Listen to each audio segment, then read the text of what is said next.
नमस्कार दोस्तों, वेलकम है मेरे चैनल पे।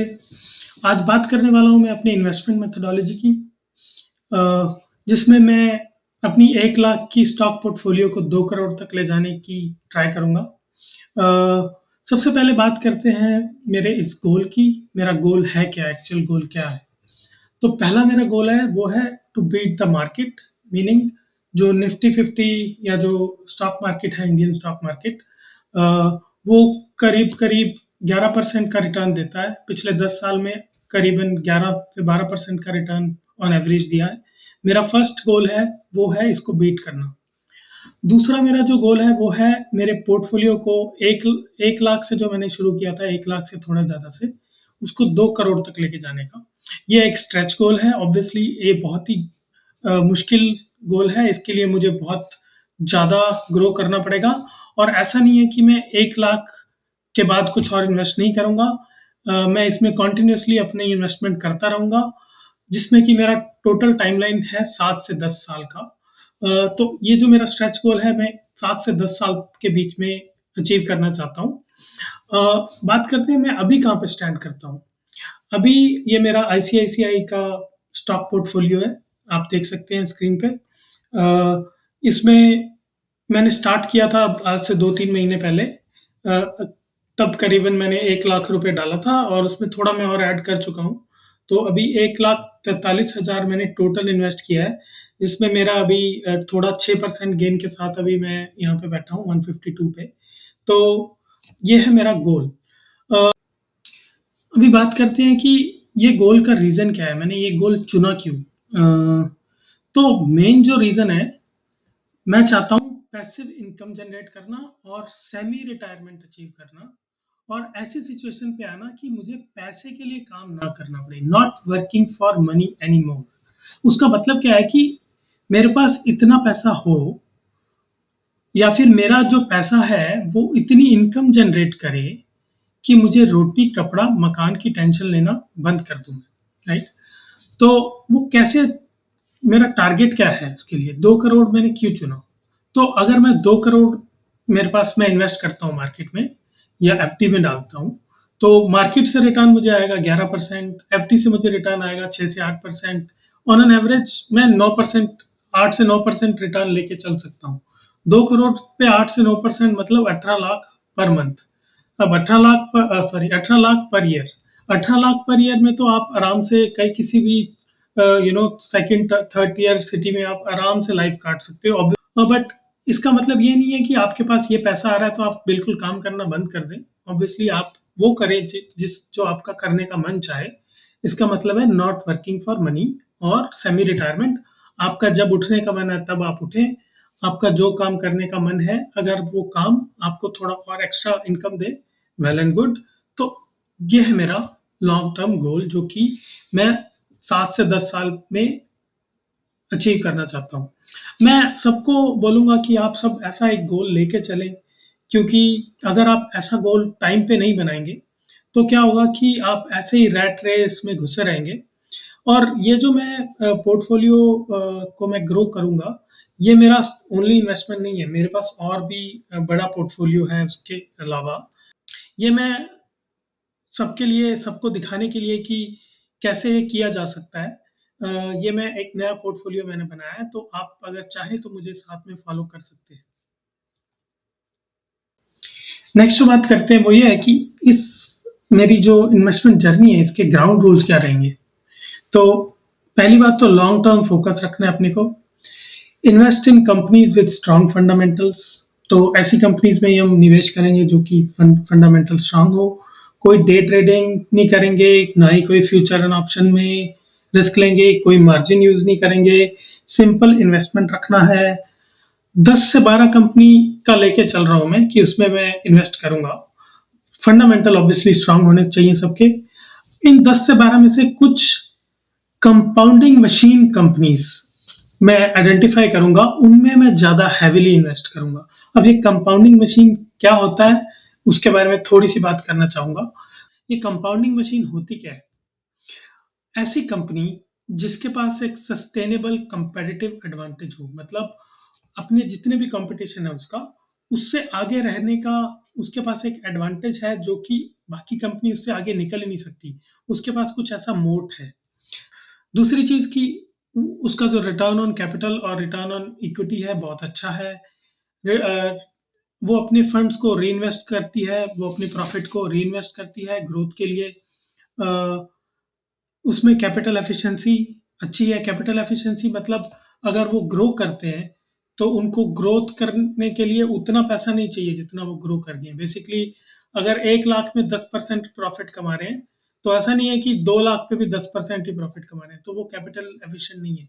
तो जैसे ही वो कंपनी बढ़े, तो उनका जो प्रॉफिट भी बढ़ना चाहिए।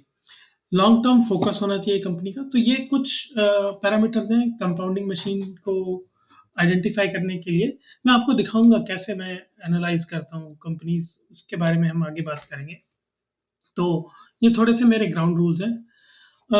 आगे जाने से पहले मैं आपको एक रिस्क डिस्क्लेमर देना चाहता हूँ कि मैं कोई फाइनेंशियल एडवाइजर नहीं हूँ, और ना ही ये फाइनेंशियल एडवाइस है।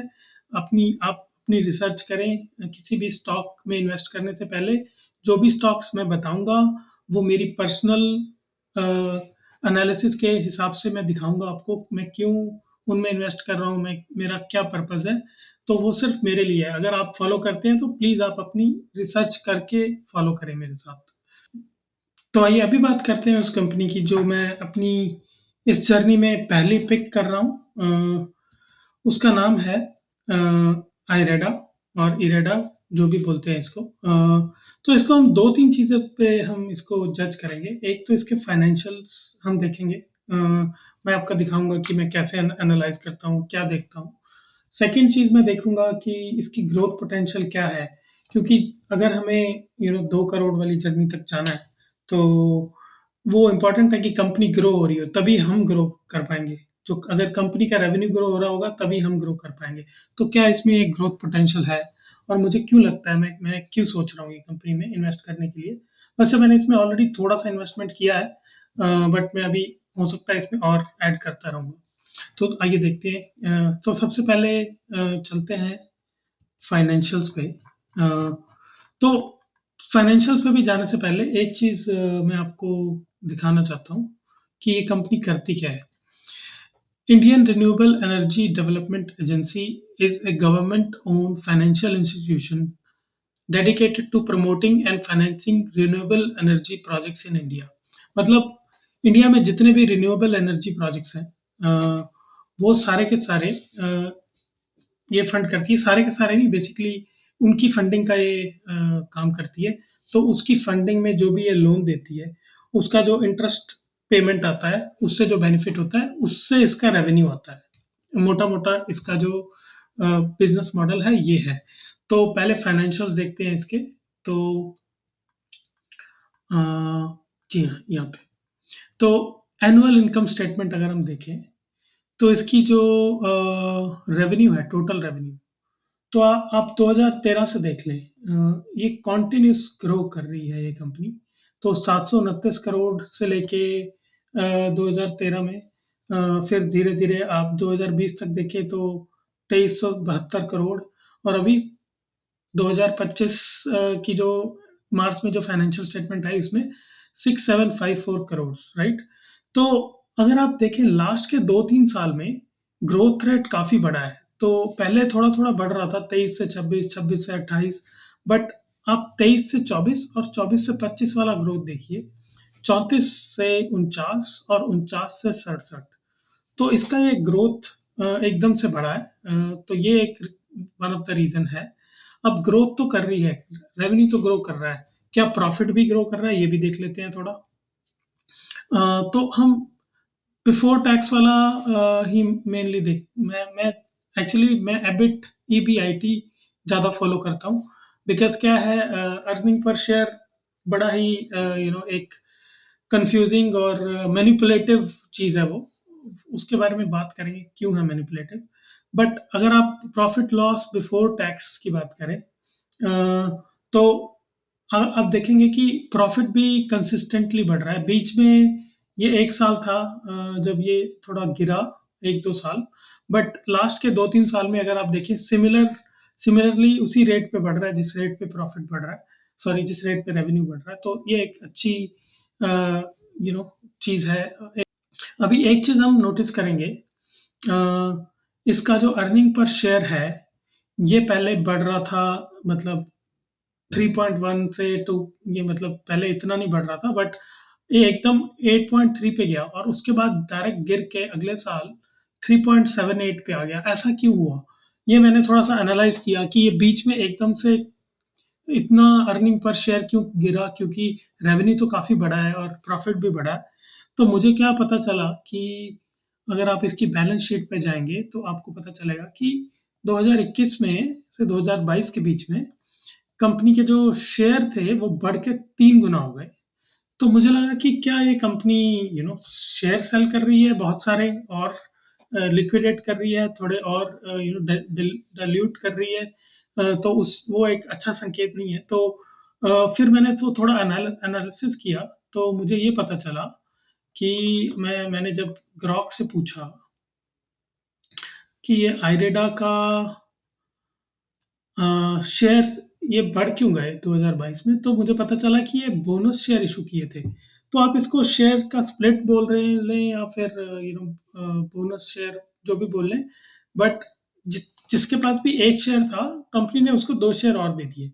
तो ऐसा नहीं है कि आपको आपके पास सिर्फ स्टिल कंपनी का उतना ही वैल्यू है, बस उन्होंने शेयर बढ़ा दिए, तो उसको एक काइंड ऑफ स्प्लिट बोल सकते हैं, राइट? तो ये था इसका थोड़ा फाइनेंशियल एनालिसिस जो मैंने किया। दूसरी चीज़ जो मैंने एनालाइज करी इस कंपनी के बारे में, वो थी इस कंपनी का जो इन्वेस्टर प्रेजेंटेशन, उसके बारे में थोड़ा सा बात करते हैं। तो पहली बात देखते हैं कंपनी क्या बोल रही है। एक तो 37 साल हो गए इस कंपनी को, तो 37 साल हो गए, मतलब काफ़ी पुरानी कंपनी है, काफ़ी एस्टेब्लिश्ड है। 75% गवर्नमेंट ओन्ड है, तो ये एक अच्छी चीज़ है। गवर्नमेंट काफ़ी प्रोजेक्ट्स देगी, आई मीन काफ़ी फंडिंग लेगी अपने प्रोजेक्ट्स के लिए। और रेटिंग काफ़ी अच्छी है, जो एनालिस्ट रेटिंग है। S&P ग्लोबल ने इसको बी माइनस की रेटिंग दी है, जो कि काफ़ी अच्छी मानता हूँ मैं। मतलब S&P ग्लोबल एक यूएस का अच्छा क्रेडिट रेटिंग कंपनी है, it's one of the renowned. वो सब कंट्रीज को, सब कंपनीज को रेटिंग देती है। ऑब्वियसली जो सबसे अच्छी कंपनी है वो ट्रिपल ए में आती है, तो triple B is not bad actually.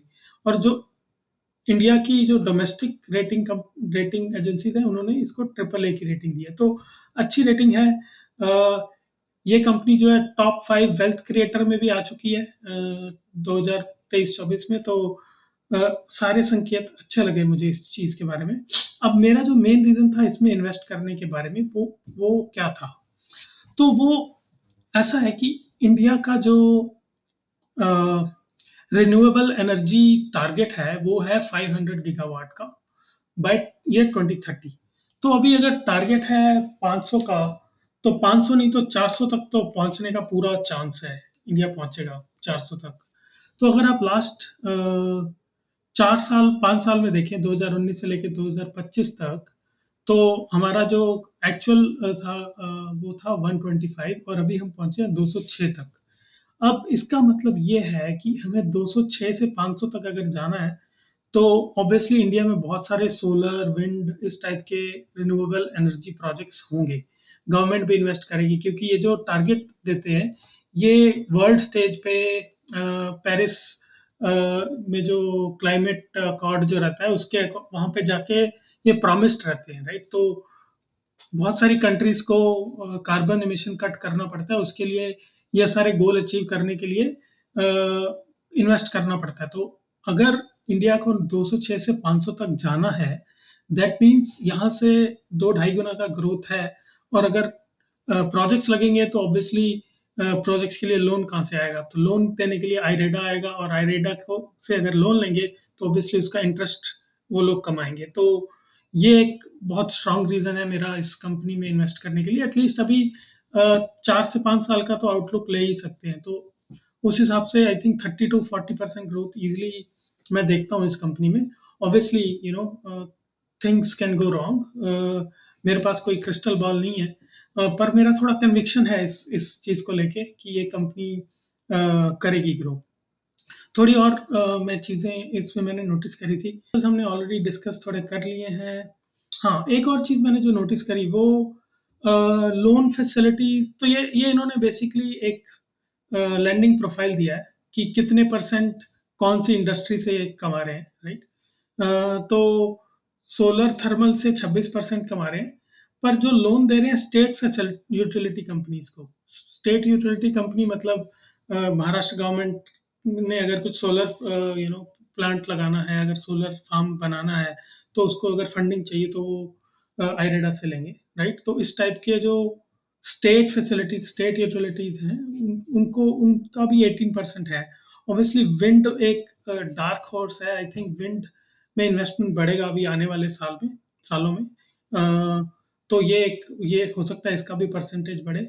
Hydro power में भी अभी डैम्स भी बन रहे हैं काफ़ी, अभी इंडिया और भी डैम बनाएगा, तो मुझे काफ़ी अच्छे इसमें लग रहे हैं चांसेस इस कंपनी के ग्रो होने में। और पैन इंडिया है कंपनी, हर एक स्टेट में लोन देती है, मतलब इंडिविजुअल्स को भी देती है। ऑब्वियसली क्रेडिट रेटिंग की हमने थोड़ी बात करी थी, बट आपको एक थोड़ा आइडिया दे देता हूँ। ये है क्रेडिट रेटिंग्स S&P ग्लोबल की, ट्रिपल ए मतलब highest quality lowest credit risk, right? मतलब इससे आप अगर इसको अगर आप उधार दोगे तो ये लेके कभी भागेगा नहीं। ये ट्रिपल ए का मतलब ये है कि ये 100% आपको मिलेगा ही वापस। Obviously triple B is not bad for a country और a company which is in India. वो तो यूएस की कंपनी बैठ के वहां से दे रही है, तो आई थिंक ये अच्छा है। Triple B is not bad. अब ट्रिपल बी में भी ये हर एक इसमें एक माइनस प्लस रहते हैं, वो उन्होंने यहाँ पे गूगल ने मेरे को नहीं बताया, but I think it's still a good rating. और इंटरनल सारे ट्रिपल ए दे रहे हैं, तो वो अच्छी चीज़ है। और कुछ कुछ चीज़ें मैंने नोटिस करी कि इनका नॉन परफॉर्मिंग एसेट्स भी रिड्यूस हो रहे हैं। नॉन परफॉर्मिंग एसेट्स मतलब कुछ लोग जो कि पैसा लेते हैं और फिर पैसा दे नहीं पाते वापस, क्रेडिट नहीं, मतलब किस्त नहीं भर पाते, तो वो लोग भी कम हो रहे हैं। उस टाइप के इन्वेस्टमेंट भी इनके कम हो रहे हैं, तो ओवरऑल मुझे एक अच्छा संकेत दिख रहा है इस कंपनी में इन्वेस्ट करना। अ, तो मैं अभी थोड़ा इसमें मैंने पोजीशन बनाना शुरू किया है। मैं अपनी almost 5% of my total equity इसमें हो सकता है डालूं, 5 to 10%। क्या मैं इसको कंपाउंडिंग मशीन बोलूंगा? अभी ये कहना मुश्किल है, बट मेरा अभी के लिए मेरा कन्विक्शन ठीक है। तो एंड ऑफ द डे मैं यही बोलूंगा कि आप भी अपने जो इन्वेस्टमेंट है उनको लॉन्ग टर्म के हिसाब से टारगेट कीजिए। लॉन्ग टर्म में भी आप ग्रो कर सकते हैं, लॉन्ग टर्म आउटलुक रख के भी ग्रो कर सकते हैं। एक ही चीज़ करना है आपको, अच्छी कंपनीज में इन्वेस्ट करना है और उस टाइम पे इन्वेस्ट करना है जब वो थोड़ा उनका प्राइस कम हो। ऑब्वियसली बाय लो सेल हाई। और अगर आपको ये सब एनालिसिस करना मुश्किल लगता है, तो फिर आप ईटीएफ वगैरह में भी इन्वेस्ट कर सकते हैं। ईटीएफ और म्यूचुअल फंड वो भी एक अच्छा ऑप्शन है, अच्छे रिटर्न मिल जाते हैं उससे भी। बट मैं ये बोलूँगा कि लॉन्ग टर्म सोच के चलें। होपफुली आपको ये वीडियो पसंद आया होगा। अगर पसंद आया है तो लाइक करें, पसंद नहीं आया हो तो डिसलाइक का भी बटन दबा सकते हैं। और कुछ अगर फीडबैक हो तो प्लीज़ दीजिए मुझे अपने कमेंट्स में। और किसी और कंपनी के बारे में अगर आप सोच रहे हैं तो मुझे बताइए। मैं हो सकता है आपकी रिकमेंडेड कंपनी को एनालाइज करूं। और चैनल को सब्सक्राइब करें। मिलते हैं फिर अगले वीक।